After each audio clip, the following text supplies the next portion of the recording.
ہم اس وقت غار سور کے اس پتھر پر بیٹھے ہیں جس پتھر کے نیچے، جس چٹان کے نیچے وہ غار ہے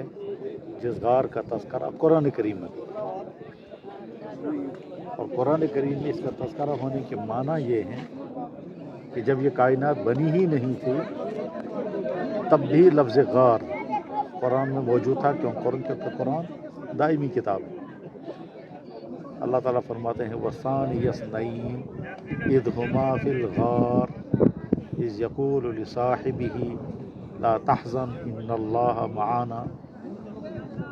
اللہ تعالیٰ شانہ سورہ برات میں فرماتے ہیں اور وہ دو میں سے دوسرا، جب وہ دونوں غار میں تھے اور ایک نے دوسرے سے کہا لا تحزن، گھبرانا مت، ان اللہ معنا، اللہ ہمارے ساتھ ہے۔ اس چٹان کے نیچے وہ غار ہے جس غار میں اس وقت یہ سینکڑوں انسان اندر جا کر کے گویا اس کی زیارت کر رہے ہیں۔ اس غار پر چڑھنے کا نہ تو کہیں حکم ہے، نہ ثواب ہے، نہ نماز پڑھنے کا حکم ہے، نہ سجدہ کرنے کا حکم ہے، نہ اس کی کوئی تلقین ہے، نہ یہ یہاں آنا کوئی سنت ہے، نہ کسی کتاب میں یہ لکھا ہے کہ غار پر پہنچیں گے یا اس کے آس پاس کہیں بیٹھ کر کے نفلیں پڑھیں گے تو ثواب ملے گا،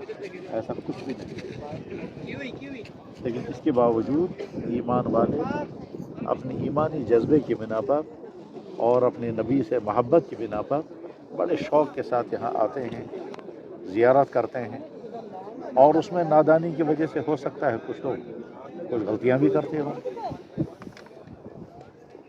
اس غار کا تذکرہ قرآن کریم میں کیوں ہے اور سیرت کی کتابوں میں اس غار کا تذکرہ کہاں اور کیوں ہے؟ جواب یہ ہے، اللہ کے نبی علیہ السلام جب 13 سال اسی سامنے کے مکہ مکرمہ میں، جو اس وقت ہماری نظروں کے سامنے ہے، اسی مکہ مکرمہ میں 13 سال کی محنت کرنے کے باوجود جب ایمان نہیں پھیلا اور آپ نے طے فرمایا کہ اب مجھے مکہ چھوڑ دینا ہے، تو سوال یہ تھا کہ کہاں جائیں۔ زیر غور کئی جگہیں تھیں، ان میں اللہ کی مشیت کے مطابق غور و خوض کے بعد طے یہ ہوا کہ مدینہ طیبہ جائیں، اور خود اہل مدینہ نے بھی کئی مرتبہ درخواست کی تھی آ کر کے کہ مدینہ آ جائیں۔ اس کی تفصیل سیرت کی کتابوں میں موجود ہے۔ ایک سال اہل مدینہ آئے، وہ 6 آدمی تھے، انہوں نے آ کر ایمان قبول کیا۔ پھر اگلے سال 12 آدمی آ گئے، انہوں نے ایمان قبول کیا۔ پھر تیسرے سال 70 سے زیادہ آدمی آئے، جس میں اکثر مرد حضرات تھے، کچھ خواتین بھی تھیں، اور اس طرح سے طے یہ ہوا آپ مکہ مکرمہ چھوڑ کر مدینہ طیبہ تشریف لے جائیں گے۔ اور جب اللہ کی طرف سے اجازت آ گئی اہل ایمان مکہ چھوڑ کر کے مدینہ کی طرف رخ کریں، تو اللہ کے نبی علیہ السلام ایک ایک صحابی کو اجازت دے دیں گے اور صحابہ ہجرت کر کے مدینہ طیبہ کے لیے روانہ ہوتے ہیں۔ حضرت ابوبکر صدیق رضی اللہ تعالیٰ نے بھی کئی مرتبہ درخواست کی کہ حضرت میں بھی اہل و عیال کے ساتھ چلا جاؤں، تو اللہ کے نبی علیہ السلام نے متعدد مرتبہ منع فرمایا۔ حضرت صدیق اکبر سمجھ نہیں پا رہے تھے کہ مجھے منع کیوں کیا جائے۔ وہ درخواست کرتے تھے کہ مجھے جاؤں، میں بھی جانا چاہتا ہوں، آپ علیہ السلام روک دیتے تھے۔ ایک مرتبہ انہوں نے پوچھا کہ آپ مجھے کیوں روک رہے ہیں، کہیں آپ کا خود کا ارادہ بھی تو نہیں ہے ہجرت کرنے کا؟ تو اللہ کے نبی علیہ السلام نے فرمایا ہاں میرا بھی ارادہ ہجرت کرنے کا ارادہ ہے، مگر یہ موقوف اس پر ہے کہ اللہ کی طرف سے حکم آئے گا اور اس کو میرے ساتھ۔ تو صدیق اکبر رضی اللہ تعالیٰ کو بہت خوشی بھی ہوئی، بہت تعجب بھی ہوا، بہت فخر کی بات بھی تھی۔ اتنے اہم ترین خطرناک ترین سفر کے لیے اللہ کے نبی نے مجھے اپنے ساتھ رکھنے کا طے کیا۔ اس لیے اب وہ چپ کے تیاریاں کرتے رہے، اور تیاریاں کیا کرنی تھیں؟ سواری کا انتظام، گھروں میں گھر والوں کے لیے رہنے پہ اور کھانے کا انتظام، اور راستے کے کھانے پینے کا انتظام، اور راستے میں کسی گائیڈ کا انتظام۔ یہ سارے انتظامات آپ کو کرنے تھے۔ چنانچہ اب اسی انتظار میں ہے کہ کب حضرت صدیق اکبر رضی اللہ تعالیٰ عنہ اللہ کے حکم کے مطابق جب اللہ کے نبی آئیں گے تو صدیق اکبر اپنے انتظامات کے ساتھ روانہ ہو جائیں گے. اسی انتظار میں ہے. ایک دن حضرت عائشہ بیان کرتی ہیں اور بخاری میں حدیث ہے. ہجرت کا واقعہ حضرت عائشہ رضی اللہ تعالیٰ بیان کرتی ہیں. جیسے غار حرا کا واقعہ حضرت عائشہ بیان فرماتی ہیں. یہ بہت دلچسپ منظر ہے کہ ہم اس وقت غار ثور کے پہاڑ پر ہیں اور سامنے غار حرا کی پہاڑی میں نظر آ رہی ہے. غار حرا کی پہاڑی کا تذکرہ بھی حضرت عائشہ نے بیان فرمایا بخاری شریف کی وحی کے بیان میں, اور غار ثور کا تذکرہ بھی حضرت عائشہ صدیقہ رضی اللہ تعالیٰ بیان کرتے ہیں, وہ بھی بخاری میں. دونوں غاروں کا تذکرہ حضرت عائشہ ہی بیان فرماتے ہیں. چنانچہ اللہ کے نبی علیہ السلام ایک دن ٹھیک دوپہر کو صدیق اکبر کے گھر آئے, اور دوپہر کو اس وجہ سے آئے کہ عام طور پر دن کے وقت دوپہر کے وقت میں اس زمانے کے عرب کے لوگ گھروں سے باہر نہیں ہوتے تھے گرمیوں کی وجہ سے. تو آپ علیہ السلام نے سوچا کہ اس وقت اگر میں اپنے گھر سے حضرت صدیق اکبر کے گھر جاؤں گا تو کم سے کم کوئی مجھے دیکھ نہیں پائے گا. اسی لیے دوپہر کو تشریف لائے اور آتے ہی فرمایا کہ گھر میں کوئی اجنبی مرد تو نہیں. حضرت صدیق اکبر رضی اللہ عنہ فرمایا کہ کوئی اجنبی نہیں ہے, اپنی بچیاں ہیں. تو آپ علیہ السلام نے فرمایا چپکے سے رازدارانہ انداز میں کہ وحی کا حکم آ چکا ہے, یہ ہجرت کا حکم آ چکا ہے اور آج رات کو نکلنا. تو حضرت صدیق اکبر رضی اللہ تعالیٰ خوش بھی ہو گئے, فکر مند بھی ہو گئے, اور طرح طرح کی خدشات آپ کے ذہن پر سوار بھی ہو گئے کہ ہم نکل جائیں گے تو گھر والوں کا کیا ہوگا,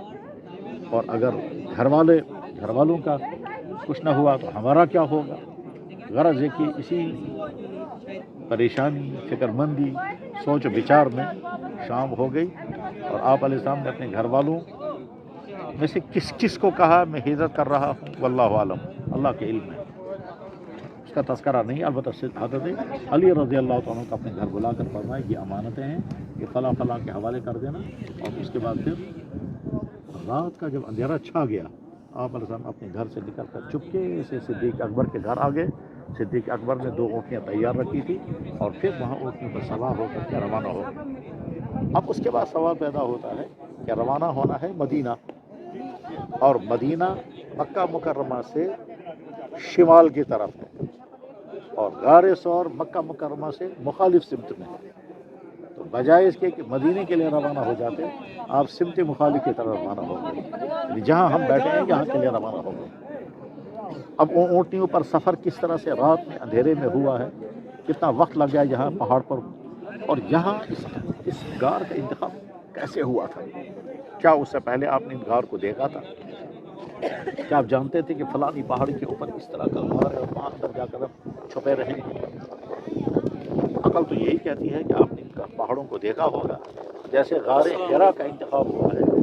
حالانکہ غار حرا کے انتخاب کا مطلب یہ ہے کہ اللہ کے نبی علیہ السلام نے ضرور غار حرا کو پہلے دیکھا ہوگا, تبھی تو جا کر کے وہاں اپنے قیام فرمایا. اور اسی طرح سے غار ثور میں ضرور آپ تشریف لائے ہوں گے, اس کو دیکھا ہوگا پہلے, تبھی تو آپ جب وہاں سے نکلے ہیں تو آپ نے اس کا انتخاب فرمایا کہ غار ثور ہی میں ہم کو جا کر کے قیام کرنا ہے. پھر یہ مشورے کب ہوئے, کس طرح سے طے ہوا, یہ ساری چیزیں سیرت کی کتاب میں موجود نہیں ہیں. دنیا میں اس طرح کے رازدارانہ واقعات کی تفصیلات کبھی بھی مکمل نہیں ہوا کرتی. ان میں بہت ساری چیزیں جو ہیں وہ چھپی رہتی ہیں, کچھ چیزیں بیان ہو جاتی ہیں, کچھ چیزیں بیان نہیں ہوتی ہیں. اللہ کے نبی علیہ السلام نے حضرت صدیق اکبر رضی اللہ تعالیٰ کے ساتھ کب یہ طے کیا کہ ہم فلاں غار میں جا کر کے چھپیں گے, نہ صدیق اکبر نے کبھی اس کو بیان فرمایا اور نہ پھر اللہ کے نبی علیہ السلام نے اس کو بیان فرمایا. بہرحال وہاں سے دونوں اونٹنے پر سوار حضرت صدیق اکبر رضی اللہ عنہ تھیلوں میں کچھ کھانے پینے کی چیزیں رکھی, ایک تھیلے میں پانی لیا. ظاہر اس پہاڑ پر پانی کا تو سوال ہی نہیں پیدا ہوتا, آج نہیں ہے تو اس زمانے میں کیسے ہو سکتا تھا. اس لیے چلے ہیں تو صبح کے قریب اس پہاڑ کے اوپر پہنچے. پہاڑ پر پہنچے ہیں, آپ کے ساتھ آپ کا غلام تھا, اس کا نام تھا عامر ابن فویرہ, اور وہ جو ہی یہاں پہنچے تو اونٹنیوں کو لے کر وہ واپس چلے گئے. جب وہ واپس چلے گئے ہیں اور پھر آپ علیہ السلام اور حضرت صدیق اکبر اس غار کے نیچے اندر چھپ گئے ہیں. ظاہر ہے یہاں سے باہر نکل کر دیکھتے بھی رہتے ہوں گے, چاروں طرف سے لوگ آ رہے ہیں, کہیں کوئی پہاڑ پر چڑھ تو نہیں رہا ہے. اس وقت ایسی آبادی تو نہیں ہوگی, اس وقت یہ خشک پہاڑ ہوں گے, اور مکہ مکرمہ جو مکہ شہر ہے وہاں چند ہی گھر ہیں, اور وہ بھی مخصوص قسم, ورنہ باقی چاروں طرف سے ایسے ہی پہاڑ ہوں گے، اس طرح کی بستیاں اور اس طرح کی عمارتیں اس زمانے میں نہیں ہو سکتی۔ عامر ابن فہیرہ جو ہیں وہ واپس پہنچ گئے مکہ مکرمہ، اور پھر دن بھر وہ اپنی بکریوں کو لے کر کے چرانے دائیں بائیں نکل گئے، اور مکہ مکرمہ کے اس زمانے کے جو چرواہے تھے ان چرواہوں کے ساتھ وہ صبح اپنی بکریاں لے کر نکلے تاکہ کسی کو شک نہ ہو کہ عامر رات کو کہاں تھے۔ بہرحال وہ دن بھر بکریوں کو ادھر ادھر چراتے، شام کو بکریوں والوں کے ساتھ واپس پہنچتے، پھر بکریوں کو لے کر کے دودھ والی بکریوں کو لے کر یہاں آ جاتے اور یہاں دودھ پلا کر کے پھر واپس نکل جاتے، اور مکہ مکرمہ والوں کی سرگرمیوں کی اطلاع اب اللہ کے نبی اور حضرت صدیق اکبر کو دیتے۔ مکہ والوں نے جو ہے سنا تو تلاش میں نکل گئے، چاروں طرف سے تلاش کرتے رہے، یہاں کی تلاش کرتے کرتے اس پہاڑ پر بھی پہنچے۔ بس اس موقع پر ایک سوال ہے جس سوال کا جواب آج ہمارے بس میں نہیں، اور وہ سوال یہ ہے کہ اس پہاڑ پر چڑھنے کے نشانات ان کو نظر آئے، وہ نشان کیسے تھے؟ ان نشانات کی کو دیکھتے دیکھتے جہاں تک وہ پہنچے، یہاں سے آگے پتہ نہیں چلا یہ گئے تھے۔ وہ نشانات ہیں کیا؟ سیرت کی کتابوں میں تذکرہ تو آتا ہے کہ نشانات، لیکن وہ نشانات کیسے ہوتے ہیں وہ، اور آدمی جب پتھر پر پاؤں رکھے گا تو پتھر پہ نشان کیا پڑے گا، یہ جاننا ہمارے بس میں نہیں، مشکل۔ مگر حقیقت یہی ہے، میں نے کئی عرب علماء سے پوچھا کہ وہ نشانات کیا ہوتے ہیں، تو وہ بھی جواب نہیں دے سکے کہ وہ کیا نشانات ہوتے ہیں اور وہ کیسے پہچانے جاتے ہیں، اور پہچاننے کے لیے کیا چیزیں معلوم ہونی چاہیے، جیسے ہم یہ سمجھیں گے کہ ان پتھروں کے اوپر سے کوئی آدمی اوپر چڑھ گیا۔ اونٹنیوں کی وجہ سے ہو سکتا ہے پتھر ادھر ادھر ہل گئے، تو جب پتھر ادھر ادھر ہل جائیں گے اس کی وجہ سے تو ہو سکتا ہے آپ یہ سمجھیں کہ بھائی یہ پتھر ادھر ادھر ہلے ہیں تو لوگ یہاں سے چڑھے گئے، مگر اونٹنیاں کہاں سے چڑھی ہیں اس پہاڑ پر یہ جاننا بھی ہمارے لیے ممکن نہیں، اور وہ اونٹنیاں سیدھے اوپر کو کیسے چڑھی یہ جاننا ہمارے لیے ممکن نہیں۔ اس وقت راستہ کون سا تھا آج اس کو نہیں معلوم کیا جا سکتا، کس راستے سے وہ چڑھے، راستہ بتائیے، تو پہاڑ کے کس سمت سے اس چوٹی پر پہنچے ہیں واللہ اعلم، یہ اللہ کے علم ہے، یہ جاننا مشکل ہے۔ البتہ اس پہاڑ کی پوزیشن ایسی ہے جس کا تذکرہ جب سیرت کتاب میں پہنچے ہیں تو وہاں معلوم یہ ہوتا ہے کہ وہ کفار مکہ یہاں پہنچے ہیں، اور صدیق اکبر رضی اللہ تعالیٰ عنہ نے تلاش کرنے والوں کے پاؤں بھی دیکھ لیے تھے، تو ہم یہاں یہ سمجھ سکتے ہیں کہ مثلا اس پہاڑ پر اگر کوئی آدمی کھڑا ہوگا تو نیچے اس پہاڑ کے غار کے اندر بیٹھے ہوئے آدمی کو آدمی کے پاؤں نظر آ جائیں گے۔ اس چٹان پر اگر کوئی ہوگا یا وہاں جہاں سامنے لوگ بیٹھے ہیں اگر وہاں کوئی آدمی ہوگا تو اس چٹان پر کھڑے انسان کے پاؤں اس غار کے اندر بیٹھے ہوئے انسان کو لازم نظر آئے گا۔ چنانچہ صدیق اکبر رضی اللہ عنہ نے یہی کہا تھا، یا رسول اللہ وہ دیکھیے پاؤں نظر آ رہے ہیں، وہ تو یہاں پہنچ گئے، اگر وہ یوں اس نیچے کی طرف ہم کو دیکھ لیں گے تو ہم کو دیکھ لیں گے۔ وہ اس وقت اللہ کے نبی فرمایا لا تحزن ان اللہ معنا وثانی اثنین، ان دو میں سے دو، اذ ہما فی الغار، جب وہ دونوں غار کے اندر تھے، اذ یقول لصاحبہ لا تحزن ان اللہ معنا، جب ایک اپنے ساتھی سے کہہ رہا تھا، یعنی اللہ کے نبی اپنے ساتھی صدیق اکبر سے کہہ رہے تھے لا تحزن، گھبرانا مت، ان اللہ معنا، بے شک اللہ تعالیٰ ہمارے ساتھ ہے۔ اسی آیت میں اس غار کا تذکرہ ہے۔ جب ہم یہ دیکھتے ہیں جس غار کا تذکرہ قرآن کریم میں ہو، اس غار کی اہمیت اور اس کی عظمتوں کا کیا عالم ہو، لیکن دوسری طرف سے ہم یہ بھی دیکھتے ہیں اس غار میں آنے کے متعلق نہ تو اللہ کے نبی نے کبھی کچھ کہا نہ ثواب بیان فرمایا، وہ دونوں باتیں اپنی جگہ برقرار رہنی چاہیے۔ اعتدال اسی کا نام ہے کہ ہم کسی چیز کی عظمت کو اتنا ہی سمجھیں گے جتنی اس کی عظمت ہے، اس میں نہ کمی کرنی چاہیے اور نہ اضافہ کرنا چاہیے۔ اگر کوئی آدمی کہے گا اس غار کی کوئی حیثیت نہیں ہے تو یہ بھی غلط ہے۔ حیثیت کیوں نہیں ہے؟ جس کا تذکرہ قرآن میں ہے تو حیثیت کیوں نہیں؟ اور اگر کوئی کہے گا کہ اس غار میں آنے کی بڑی فضیلت ہے اور اس بات میں آنے کے بعد ثواب ہے اور یہاں کر کے نمازیں پڑھنی چاہیے، تو جواب ہے کہ ایسا بھی کہیں نہیں۔ غلو یا تفرید اور افراط بہرحال غلط ہے۔ اللہ کے نبی علیہ الصلوۃ والسلام یہی ہیں، کفار مکہ چاروں طرف ڈھونڈ رہے ہیں، آپ علیہ الصلوۃ والسلام اسی غار میں قیام پذیر رہے۔ اس وقت آپ نے یہ 3 دن کیسے گزارے، راتیں کیسی گزری ہیں، کھایا پیا کیا ہے؟ ظاہر ہے کھانے کا کوئی انتظام تو نہیں تھا، اور جو کچھ تھا بس صرف یہی کہ وہ عامر بن فہیرہ اونٹنیوں کو لے کر کے آتے، یہاں دودھ نکال کر ان کو پلاتے، پھر واپس نکل جاتے، اور ساتھ میں اگر کچھ کھجوریں رہی ہوں گی یا ستو رہا ہوگا تو اس کو بھی نوش فرماتے ہوں۔ وہ 3 دن اسی غار کے اندر گزارے گئے۔ یہاں آپ علیہ السلام نے وضو کہاں کیا ہوگا، پانی ختم ہو جاتا ہوگا تو پانی کہاں سے لایا ہوگا، عامر نے پانی کیسے پہنچایا ہوگا، پانی کتنے احتیاط کے ساتھ استعمال ہوا ہوگا، پھر وہ آرام کیسے کرتے ہوں گے. اور پھر صدیق اکبر رضی اللہ تعالیٰ اس پہاڑ کی کبھی دائیں کبھی بائیں کبھی آگے کبھی پیچھے گھومتے ہوں گے. یہ دیکھتے ہوں گے کہ لوگ چڑھ تو نہیں رہے ہیں، آ تو نہیں رہے ہیں. یہ ساری تفصیلات ظاہر وہی ہوں گی. 3 دن گزرنے کے بعد پھر اللہ کے نبی علیہ السلام نے صدیق اکبر کے مشورے کے بعد، مشورہ کیا ہوا کس طرح ہوا اس کی تفصیلات نہیں، پھر یہاں سے روانہ ہو گئے. لیکن یہاں سے مکہ چھوڑ کر کے مکے کے نچلے حصے سے، یعنی ہم یہ کہہ سکتے ہیں کہ اگر یہ مکہ ہے تو اس راستے سے گئے، یہ اگر مکہ ہے تو آپ کے سامنے راستہ یہ تھا، آپ تو یہاں سے جاتے یا یہاں سے جاتے. تو آج جو طریق الہجرت یعنی ہجرت کا جو راستہ بتایا جاتا ہے وہ راستہ اسی طرح سے بتایا جاتا ہے کہ غار ثور، مکہ سے غار ثور سے بائیں طرف سے نکلے ہیں اور مکہ شہر جو ہے وہ دائیں طرف چھوڑ کر کے آگے نکل گئے. پھر آگے جو بھی اس زمانے کی شاہراہ عام تھی، جو بھی اس زمانے کا عام راستہ تھا، جو مکہ مکرمہ سے مدینہ طیبہ جانے کا یا مکہ مکرمہ سے ملک شام جانے کا جو شاہراہ عام تھا اور جس میں صدیوں سے لوگ سفر کرتے آ رہے تھے، اونٹوں کا اور گھوڑوں کا سفر جس سے اس راستے کو چھوڑ کر کے آگے نکل دے. اس میں بڑا اہم سوال یہ ہے کہ راستہ دکھانے والا شخص جس کا نام سیرت کی کتابوں میں عبداللہ ابن اوریقط آتا ہے، عبداللہ ابن اوریقط، یہ ایمان والا نہیں تھا. اس آدمی کا انتخاب کیسے ہوا، اس کے ساتھ طے کیا ہوا اور اسے ذمہ داری کیا لی تھی کہ میں آپ کو راستہ عام راستے سے ہٹا کر کے ایسے غیر معروف راستوں سے لے کر کے چلوں گا. یہ ساری باتیں اس کو کیسے بتائی گئی تھی اور اس پر اعتماد کیوں کیا گیا تھا اور اس نے امانت داری کے ساتھ یہ سارا کام کیوں کیا، یہ سارا راز ہے. ظاہر اب اس کی تفصیلات معلوم نہیں ہو سکتی، لیکن یہ بات طے ہے کہ وہ ایمان والا نہیں تھا. یہ بات طے ہے کہ ایماندار آدمی تھا، یعنی امانت دار آدمی تھا، اور اس نے وعدے کو پورا کیا. راستہ چھوڑ کر کے انہوں راستوں سے وہ نکل کر کے لے کے گیا جن راستوں میں خطرات کم تھے. اس احتیاط کے باوجود ہجرت کے راستے میں سوراقہ آ گیا اور سوراقہ نے آپ علیہ السلام کو پکڑ لیا. راستے میں ایک جگہ یہ بھی ہوا ہے کہ مکہ مکرمہ آنے والے کچھ لوگ آ رہے تھے، انہوں نے صدیق اکبر کو پہچان لیا اور پوچھا آپ کہاں جا رہے ہیں. انہوں نے کہا آگے کا راستہ، اشارہ کر کے کہا آگے. تو انہوں نے پوچھا کہ آپ کے ساتھ کون ہے. تو صدیق اکبر رضی اللہ عنہ نے سوچا اگر میں یہ کہوں گا یہ محمد ہے صلی اللہ علیہ وسلم المرہ،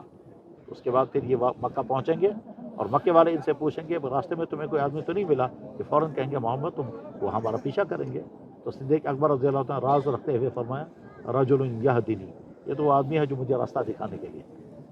اس نے سمجھا یہ زمینی راستہ، اور صدیق اکبر مراد لے رہے تھے زمینی راستہ نہیں بلکہ یہ اللہ کا راستہ دکھانا. یہ عجیب بات ہے، کبوتر بھی ہمارے سامنے کس طرح بیٹھے جیسے یہ بھی سن رہے ہیں. سبحان اللہ. تو اس طرح سے اللہ کے نبی علیہ السلام نے پھر ہجرت کا سفر پورا فرمایا. اس میں ہجرت کے سفر میں راستے میں بہت سارے واقعات پیش آئے، جس میں ام بابت کا وہ خیمے کا واقعہ بھی ہے اور بھی متعدد واقعات ہیں، لیکن تمام واقعات بہرحال نہیں. اس طرح سے اس غار ثور کی حیثیت اور عظمت آج تک ہے، اور یہ غار جوں کا توں اسی حالت میں ہے. اسی غار کے متعلق آتا ہے کہ جب اس غار کے اندر آرام فرما ہوئے اللہ کے نبی علیہ السلام، تو صدیق اکبر رضی اللہ عنہ نے سوچا کہ تھک چکے ہیں، میں تو بیٹھا رہوں گا، اور ظاہر ہے یہاں بسترا نہیں تھا، تکیہ نہیں تھا. تو اللہ کے نبی علیہ السلام اس غار کے اندر لیٹ گئے اور سر مبارک صدیق اکبر رضی اللہ عنہ کے ران پر رکھا، اور انہوں نے اس غار کے ایک سوراخ، ایک طرف ایک پہاڑے ایک پتھر کے اندر سوراخ تھا، اس سوراخ کے اوپر آپ نے اپنا انگوٹھا رکھا. اس سوراخ کے اندر سانپ تھا، اس سانپ نے حضرت صدیق اکبر کو ڈسا اور ڈسنے کی وجہ سے زہر چڑھ گیا تو کبھی طاری ہو گئی. لیکن صدیق اکبر رضی اللہ عنہ نے کوشش یہ کی کہ میں حرکت نہیں کروں گا تاکہ آپ کے آرام میں خلل نہ ہو. لیکن چونکہ زہر چڑھ ہو گیا تھا اس لیے کبھی طاری ہوئی اور آنکھوں سے بے اختیار آنسو گرنے لگے. تو وہ آنسو جو ہے وہ اللہ کے نبی علیہ السلام کے مبارک رخسار پر گرے، اسے آپ بیدار ہو گئے تو دیکھا کہ صدیق اکبر رضی اللہ تعالیٰ عنہ پر کبھی طاری ہو گئی ہے، کیونکہ زہر کے اثرات تھے. تو آپ نے اپنا لعاب مبارک نکال کر ان کے انگوٹھے پر لگایا اور اس کی وجہ سے ان کا زہر اتر گیا. آپ کے لعاب مبارک کی وجہ سے شفا کے بہت سارے واقعات ہیں. ان واقعات میں سے ایک واقعہ تو یہی ہے، اس غار کے اندر آپ علیہ السلام کا مبارک لعاب